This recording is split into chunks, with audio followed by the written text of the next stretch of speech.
Pyra and Mithra have officially been announced as the 4th character in the second Fighters Pass. That leaves us with only 2 spots left for downloadable content, and unless Sakurai surprises us with a 3rd Fighters Pass, that means that that's it for all the characters we're gonna get for Super Smash Bros. Ultimate.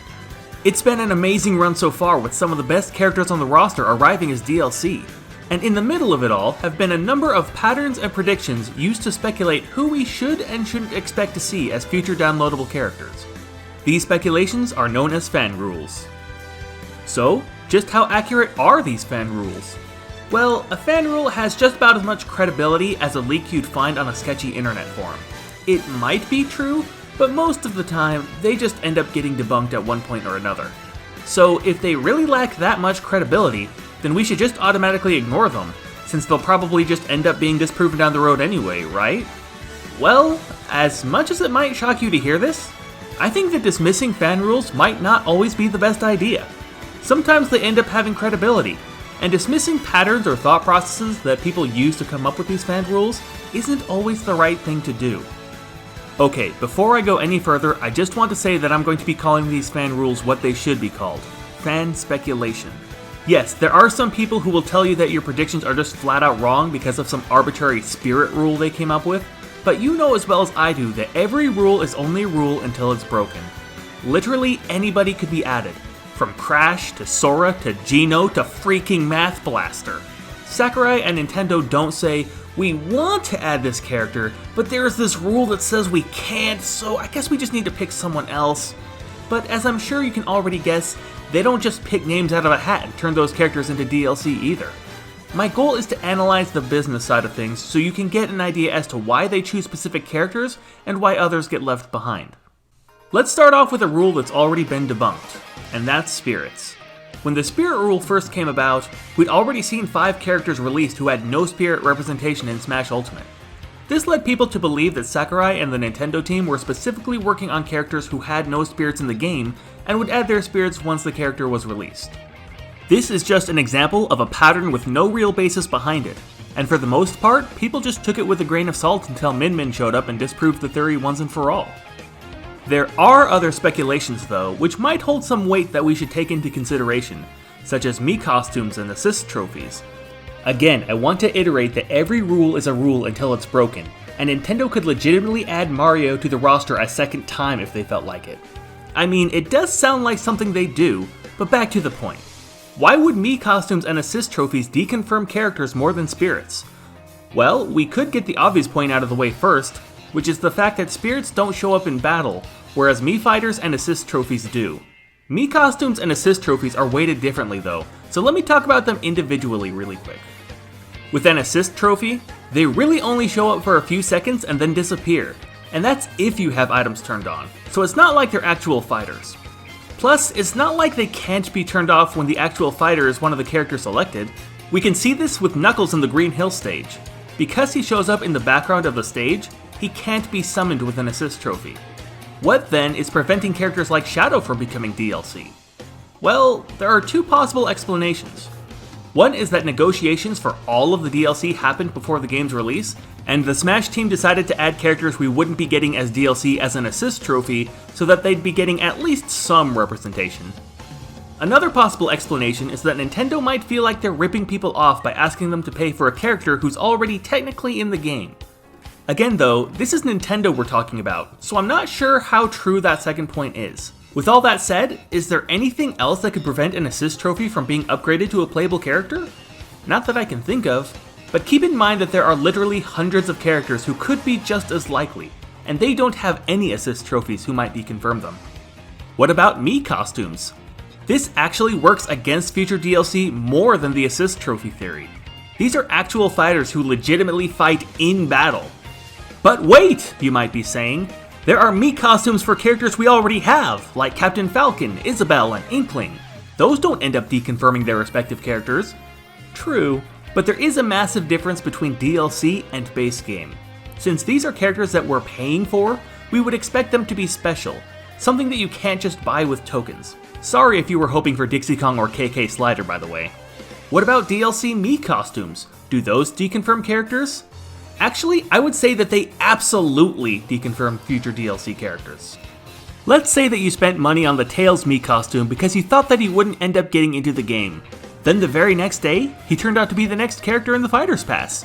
Sure, there would be plenty of people who wouldn't mind that they just paid 75 cents for a lesser version of the character, but there would also be plenty of people who would feel like they were just slapped in the face for giving Nintendo money just for them to release a different version of the character at a higher price the next day. From a business perspective, it makes sense just to save Mii costumes for characters that won't be getting in. What are some other fan rules that we can analyze? How about the idea that you can't have two fighters from the same company in the same Fighter's Pass? Of course, this rule has already been broken with Min Min and the Xenoblade girls, but since they're both first-party characters owned by Nintendo, we'll just completely ignore that part for now. So, does this rule hold any value from a business perspective? Kind of, but maybe not. It's true that aside from anime sword characters, Nintendo wants to add variety to the pass, which becomes harder to do when the characters come from the same company. Let's take Sephiroth for example. Even though it's possible that another Square Enix rep could get added, it's unlikely considering how similar Final Fantasy characters are, and how much they resemble the casts from Chrono Trigger, The World Ends With You, and even Kingdom Hearts. Of course, Neku is far different from Sephiroth, but just similar enough to make you, the consumer, feel possibly like they're just maybe too similar. That being said though, what about a company like Microsoft where their characters can be totally different? Well, you might be onto something there. I could see a huge variation between Banjo, Steve, and Master Chief, and maybe the fact that Steve and Banjo were added make it even more likely for us to see Master Chief. It shows us that Nintendo has good relations with that company, which makes it much more likely for them to work together even more for collaborative projects like Smash DLC. Again, I'm not saying that Master Chief is a surefire thing, or even a realistic option, but it is something worth considering. There's also one rule that people don't realize, and that's a rule that's created after it's already been broken. For example, let's talk about Sephiroth again. Before he came out, there were no villains added as DLC so far. That led to a pseudo-spirit rule that would disqualify villains from being part of the game. But again, that was just a pattern with no credibility behind it, and I never once saw anyone who said that villains couldn't be added as DLC. Once Sephiroth came out though, there were plenty of people saying that he broke another fan rule because he was a villain. Why did this matter? Because once people saw that a villain was added, that meant there would, not could, but would, be more villains added to the Fighter's Pass, specifically Dr. Robotnik. Not only was the imaginary villain rule broken, but also the much more credible rule that a DLC character couldn't come from the same series as one that was already represented in Smash. Again, the main reason this was so important was because it paved yet another path for Dr. Eggman, who up until Sephiroth came out was basically a backup pick since the majority of Sonic reps thrown out on most DLC wishlists were Tails, Knuckles, and Shadow. So, is that a problem? To an extent, yes. It creates a sort of confirmation bias where literally everything that happens in the game is a sign that your favorite character will be added next as DLC. While we're still talking about Sephiroth, when he was added to the game, some people started to notice that there was an extra voice slot in the sound test menu. Since Crash Bandicoot is basically at the top of everyone's wish list, that could only mean one thing, right? That extra voice slot had to belong to Coco, who would act as an alt skin to Crash when he was revealed to be the next character in the Fighter's Pass. Well, as it so turned out, that extra slot ended up going to Cloud's Advent Children voice.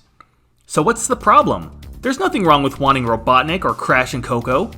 That may be true, but it just helps to curb one's expectations rather than letting emotions get out of control. What if neither of them get added as DLC? What if the final two fighters end up being Shantae and Rayman?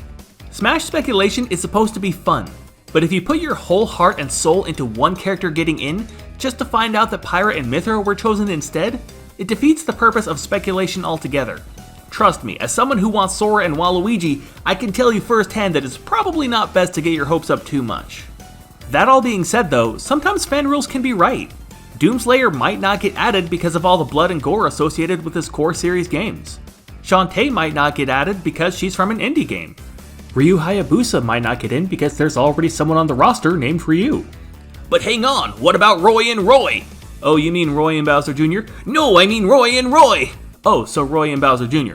But you know what? We could all be wrong. Maybe Sakurai will take the Hayabusa part out of his name completely, and there will be two characters just named Ryu on the character select screen.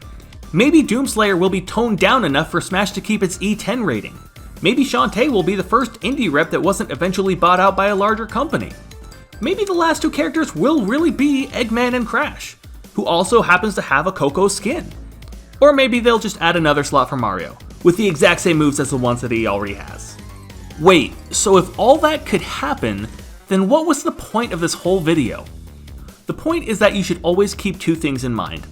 The first is to remember that Sakurai and Nintendo think like a business, which means that at the end of the day, some of these rules are legitimately just how Nintendo processes information when they select who will be the next DLC character. And the second is to always keep an open mind. How many of you predicted Sephiroth correctly? How many of you predicted Joker? How many of you predicted Pyra or Mithra? Remember, you are the consumer. You don't have to be happy with every character selected. You paid money for them after all. What you should do though is not let yourself get too invested into who gets chosen as downloadable content. At the end of the day, you have no control over that. So in the meantime, let's just have fun and throw out some guesses until it's all over. So, what do you think? Are there any other fan rules that you can think of? Are there any characters you hope get added? Was there anything I missed? Leave a comment to let me know, and I'll see you guys next time.